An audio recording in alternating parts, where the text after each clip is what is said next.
If we take and we look at our infants that are in a prone position, we need to use neutral alignment of their head and their trunk. We actually need to take and use a prone roll if we take and while they're in prone. It's very difficult to get an infant when they're in prone to keep their shoulders rounded and to keep their arms tucked, because their natural position is for when they're prone is to sort of flatten out. So a prone roll is very much indicated. Some people will use their prone roll from the top of the head to above the umbilicus. Some people will use their prone roll from the top of the head down to where we can still get our knees up and get them tucked. And that's just preference. Some people, when they have an umbilical line, do not like to have the prone roll in the way of that. So consequently, we need to take and make sure that we are working with the infant as to what's going on and what we need to have access to and what is our protocol in the unit. But prone positioning, I love. It gives the infant the ability to be in another position. We can tuck those legs. He has the ability to do some foot bracing. He's got his shoulders rounded and his hands are close to face and mouth.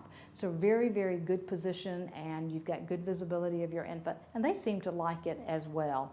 Okay, let's take and look at this picture here. It's a wonderful picture when you first look at it of an infant that is in a prone position. But let's talk about a couple of things that are negatives to this. The prone roll is too big. We have shoulder retraction, because when we turn this infant over, we're going to have an infant that his shoulders are going to be back. It's going to be very difficult for him to get them back here. We want to round those shoulders. We want him to fall over that prone roll, all right? We want it to be natural. That's why, and it's hard to get prone rolls that are the right size, because, not all of us are good prone roll makers, but we need to take and realize that we want our prone rolls to be inside the shoulder. So therefore, we don't want it to be extending out.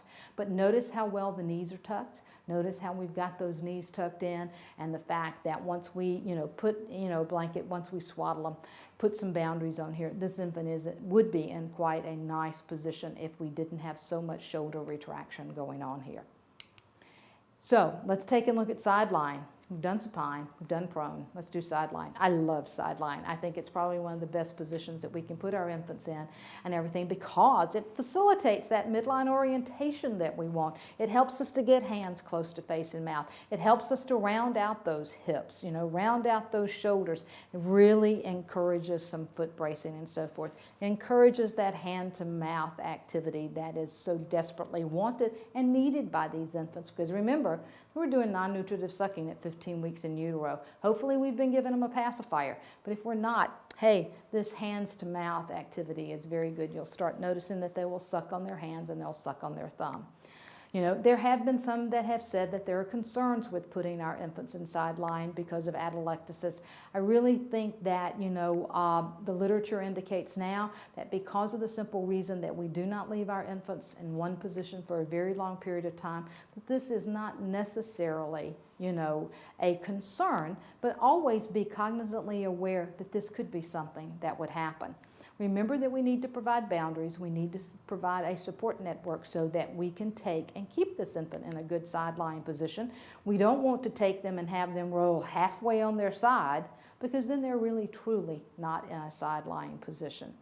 And sometimes if you take and give them a little toy, if you give them a blanket, a washcloth, a little piece of cloth, anything, if you give it to them to hold on to, that actually will help to facilitate them staying in that midline position and gives them a little bit of forward tucking, which that's also nice to have too.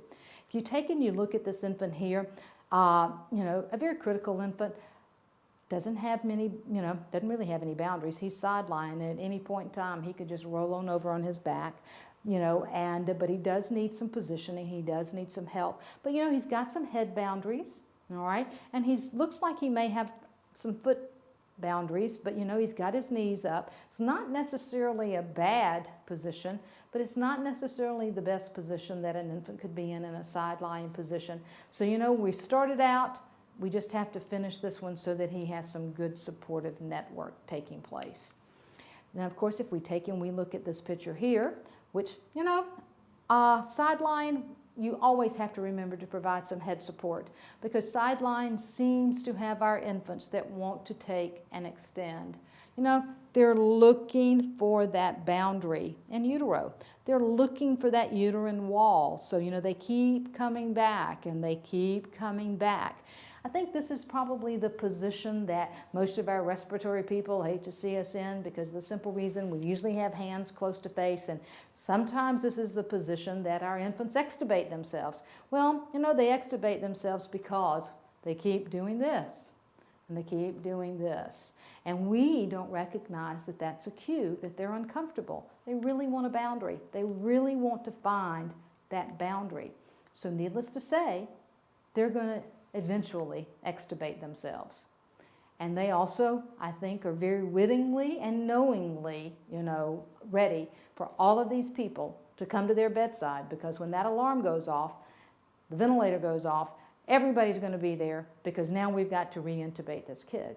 You know, he sort of kind of got what he wanted. He wanted somebody to pay attention. He wanted somebody to come to the bedside. He wanted somebody to give him support. But I do think that we really, truly have to be very cognizant of the fact that they need some head support. They need to keep them from extending their neck.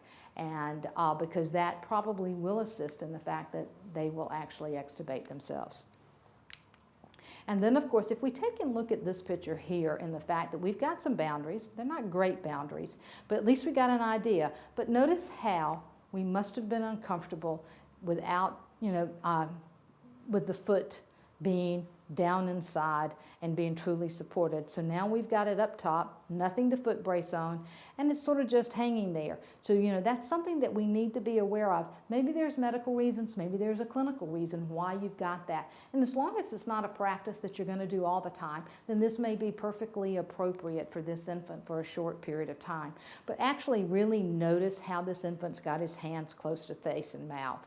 You know, we do have a little bit of a blanket behind his head, but believe you me, that's not a blanket that's going to stay in place for very long. We really need some more supports for this infant.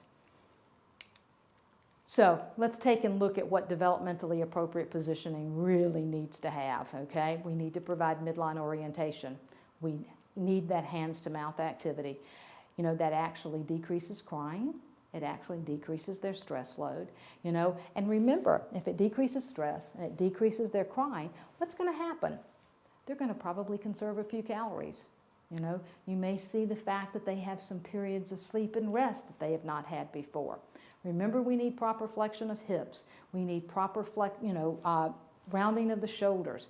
We need their ankles to be in good position. Head and neck always need to be supported. Remember that self-soothing, self-regulatory behaviors are seen when we give, or they're encouraged when we give our infant that hand-to-mouth activity. We want to promote that neurobehavioral organization. Again, we're trying to decrease stress. We're trying to decrease the agitation that leads to us having some of that physiological instability that we see so many times with our infants. You know, and I guess probably the one thing that I think that we will gain by the proper positioning is looking at our reduction in costs for long term. It is very, very expensive to have an infant that needs to go to OT and PT several days a week. It's also very expensive not only for that, but also the fact that it means that there's got to be a parent that is dedicated to this. And sometimes parents seem very, very overwhelmed with all of this. And as much as they want Johnny or Susie to be able to run and to catch a ball, sometimes, you know, it's just overwhelming and they're just, you know, can't seem to get everything together. So, you know, many of our infants are never, ever able to get to where they really, truly have their motor system to be, you know, a positive enhancement for them versus a negative one.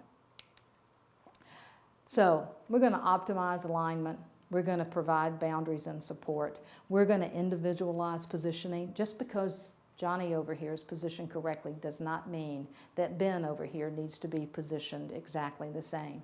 I often tell people when I lecture and I work with them in their units on positioning that when I come back to do an assessment, I certainly hope that I don't find every baby in this unit positioned and contained the same way.